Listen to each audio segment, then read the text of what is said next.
विशाल जी। राधे। राधे राधे महाराज जी।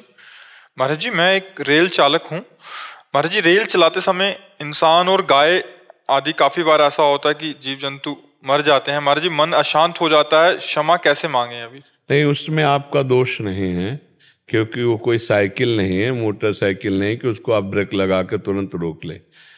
अब अचानक जैसे आपकी गाड़ी रफ्तार से जा रही ट्रेन, और गाय बैल कोई जानवर या अचानक आप उसको नहीं रोक सकते, क्योंकि सैकड़ों लोगों का जीवन आपके हाथ में।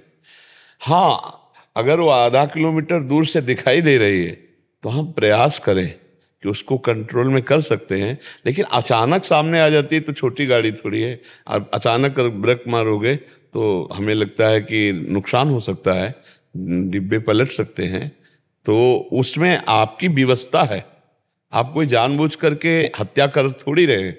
अब अचानक सामने कोई आदमी आके गिर गया, आपने को काट दिया, तो अब आपका दयालु हृदय होने के कारण, लेकिन उसमें आपका कोई अपराध नहीं है। अपराध ऐसा है कि आप गाड़ी रोक सकते हैं, इतनी दूरी से आपको दिखाई दे दिया है, अब आपको गाड़ी को कंट्रोल में करना चाहिए। वहां प्रमाद नहीं कि मरे तो मरे, फिर वो आप दोषी ठहराएंगे। लेकिन अचानक आकर के ऐसा दोष हो जाता है तो उसमें आपका कोई पाप नहीं है।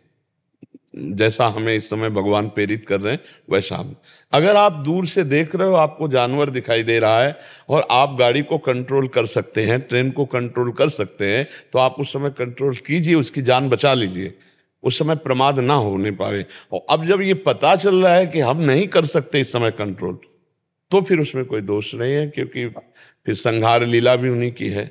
जो जीव को जाना है, अचानक वो ऐसी घटना हो जाती है। तो कई बार ऐसा होता है कि कोई कार से जा रहा है, अचानक कोई गाय बैल एकदम, तो अब उसमें दोष तो उसका नहीं। हाँ, दूर देख रहे हैं फिर हम उस पर टक्कर दें, वो बात अलग है। अचानक कोई आ जाता है जीव, तो हमें लगता है प्रायः कभी ऐसा हो कि दूर से दिखाई दे तो हार्न आदि देकर हटा देते हैं या ब्रेक मार देते हैं। नहीं, प्रायः घटना इसी में होती है कि जानबूझ करके एकदम आदमी कूद गया, दिखाई दिया नहीं, और वो तो ऊंची गाड़ी है, जानबूझ करके कूद गया तो आदमी मर गया, या अचानक कोई जानवर आ गया। अचानक आ जाने पर इतनी रफ्तार से जो ट्रेन है उसको रोकना बहुत बड़ी हानि कर देना है, क्योंकि डिब्बे हैं, डिब्बे में 150 लोग हैं, तो हर डिब्बे में 50-100 लोग तो होते ही होंगे। एक ट्रेन के डिब्बे में 50-100 लोग तो होते होंगे, और 4-5 डिब्बे तो होते ही, हमें लगता है। हाँ, तो आप सोचो कितने जीवों का, अगर एक जीव के बचाव पक्ष में गाड़ी कंट्रोल से रहित हो जाए तो कितने सैकड़ों हजारों आदमियों के खतरा हो सकता है। तो इसलिए इस पर आपका दोष नहीं है। आपको देखना है कि दूर से जब हम कंट्रोल कर सकते हैं तो उस जीव को बचा लें, और अगर नज़दीक में ऐसा है कि जहां आप नहीं कर सकते वहां आप विवश हो, तो इसलिए ये विचार पूर्वक देख लीजिए। जो हम दूर का बचा सकते थे, प्रमाद के कारण हमने उसको मार दिया, तो उसमें तो दोष होगा।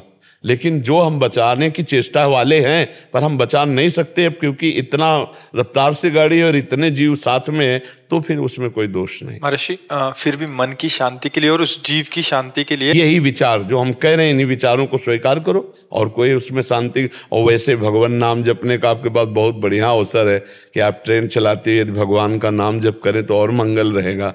प्रभु का नाम जो आपको प्रिय हो, राम कृष्ण हरि राधा, जो नाम प्रिय हो आप वो नाम जपना। मतलब आराम मुद्रा में रहते हैं, सावधान होकर के नाम जप करते हैं। अगर हम ट्रेन चलावें तो और बढ़िया समय सार्थक हो जाएगा, जीवन का लाभ मिल जाएगा। तो भगवान नाम जपते रहिएगा, और शांति इसी विचार से, जो हमने कहा उस विचार को देख लीजिए, तो आपका हृदय शांत हो जाएगा।